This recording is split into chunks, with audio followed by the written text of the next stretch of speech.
Számos alkalommal összehoztunk egy kellemes pecát a srácokkal a Maros megyében található Sárpataki Delta Dingloden nevű tóban. Üdvözlöm a kedves nézőket a Pecalógia egy újabb epizódjában. Önök néhány bejátszást láthattak egy tavaly decemberi és egy idén februári pecáról a fiúkkal.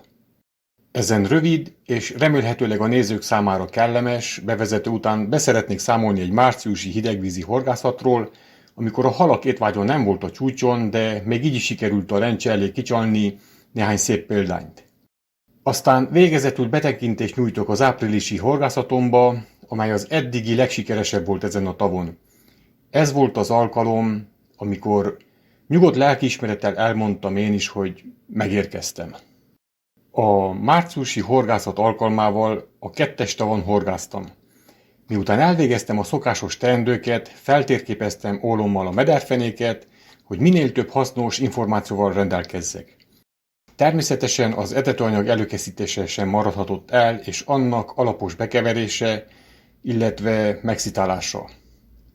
Finom, fűszerezett gabona alapú etetőanyagot használtam 2 mm-es mikropeletekkel.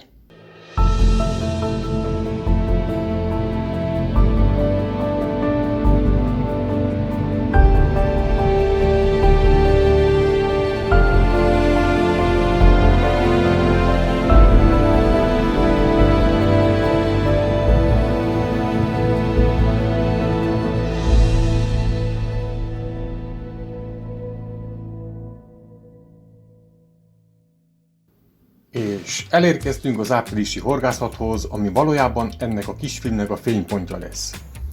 Erre jogosan tehető fel a kérdés, hogy jól van, de akkor miért mutattam meg az ezelőtti felvételeket is?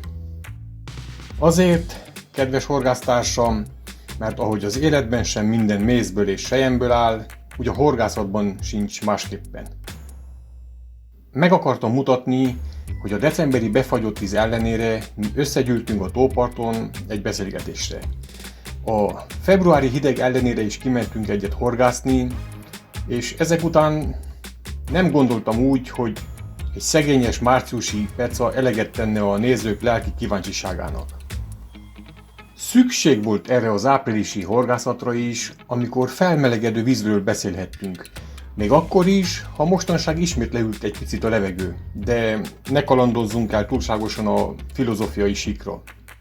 Az áprilisi horgászaton jelen volt Paul is, és a tanácsai minden bizonnyal sokat segítettek a peca sikerességében.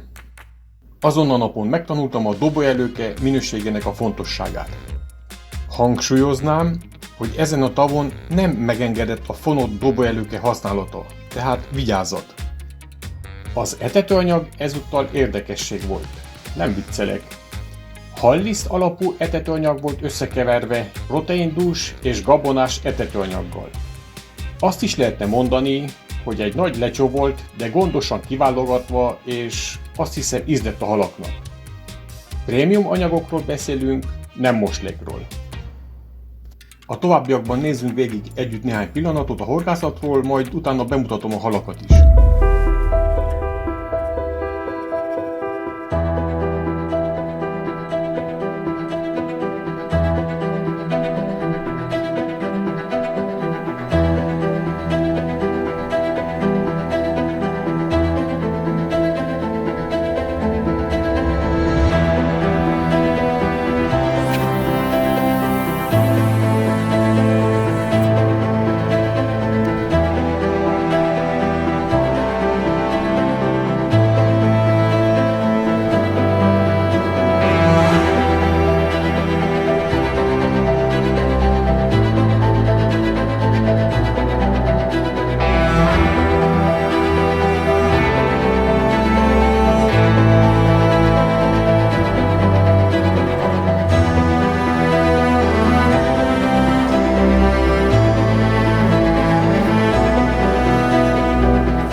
Mielőtt bemutatnám külön-külön a halakat is, ne feledd el, hogy iratkozz fel a csatornára, ha még nem tetted volna meg, hogy le ne maradjál az újdonságokról, a következő epizódokról.